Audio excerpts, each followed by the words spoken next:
ఓం శ్రీ సాయిరామ్. 1970 సంవత్సరం ఆగస్టు నెల సనాతన సారథిలో ఉత్తమ చిత్తము అనేటువంటి వ్యాసమును కొంత భాగం తెలుసుకుందాం. సాయిరామ్. ప్రశాంతి నిలయ వాసులకు నేను మొన్న అందించిన ఆదేశములన్నీ మీకు కూడా చెప్తున్నాను. ఎందుకనైనా మీ ఇండ్లను మీరు ప్రశాంతి నిలయములుగా తీర్చిదిద్దవలను. అప్పుడే మీ గ్రామములంతా ప్రశాంతి నిలయములను, అప్పుడే దేశమంతా ప్రశాంతి నిలయమగును. మానవ జాతికి అప్పుడే సుఖశాంతులు లభించును. మీ దైనందిన జీవితంలో మీరు 5 ముఖ్యమైన విషయములను సాధించి తీరవలను. మొట్టమొదట నిశ్శబ్దత.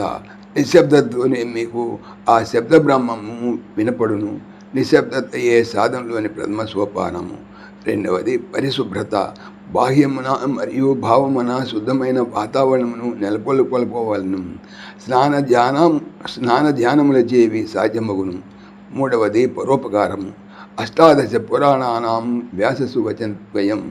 పరోపకార పుణ్యాయ పాపాయ పరపీడనం. పరోపకారమే పుణ్యము, పరపీడనమే పాపము. కాబట్టి ఇతరులకు ఉపకారము చేయుటకు వీలు లేకపోయినను అపకారము చేయకుంటే పెద్ద ఉపకారమగును. నాలుగవది సర్వజన సమాన ప్రేమను పెంచుకోవలను. అందరిలోనూ పరమాత్ముడు ఉన్నాడు కాబట్టి ఎవరిని తొలనాడక సమరసము, సహనము, స్నేహబుద్ధి, సేవా మనోభావాలను పోషించుకున్నటయే మానవుని కర్తవ్యము. ఐదవది అద్వేష్ట సర్వభూతానాం. ఏ ఒక్క జీవుని కూడా ద్వేషబుద్ధితో చూడకుండుట. సర్వదేవ నమస్కారము కేశమునకే చెందును. సరే, అయితే మీరు అంత మాత్రమే గమనించిన చాలదు. సర్వజీవ తిరస్కారం కూడా అదే కేశమునకు చెందినది కాబట్టి దాన్ని మరచి మెలగకూడదు. అన్ని జీవుల యందు భగవంతుడు ఉన్నాడు. ఎవరిని తిరస్కరించినా భగవంతుని తిరస్కరించినట్లే అవును. ఈ 5 నియమాలను పాలించిన పుటపర్తికి రండి, లేక మానండి. స్వామిని చూడండి, లేక వదలండి. చిత్తశుద్ధి కలిగి మీకు ఆత్మజ్ఞానము చేకూరును. ఒక మార్గము, ఒక గమ్యము, ఒక విశ్వాసము, ఒక సంకల్పము. దానిని వదలకుండా, దాని నుంచి కదలకుండా పట్టేదో పట్టనే పట్టితివి అని దృఢముగా సాధన సలపండి. భగవంతుడు ఎక్కడున్నాడు అనే ప్రశ్నకు వాడు కైలాసము, వైకుంఠము, కాశీ, అమర్నాథము, బదరీనాథము, కేదారము, భద్రాచలము, తిరుపతి, పుట్టపర్తిలో ఉన్నాడనేది కాదు సరైన సమాధానము. మద్భక్తా ఎత్ర గాయంతి తత్ర తిష్ఠామి నారద అని భగవంతుడే సెలవిచ్చినారు కదా. నిర్మల నిశ్చల నిస్వార్థ హృదయముతో భగవన్నామ సంకీర్తనము ఎవరు ఎక్కడ చేశారో అచ్చటనే భగవంతుడు ప్రతిష్ఠితుడైపోతాడు.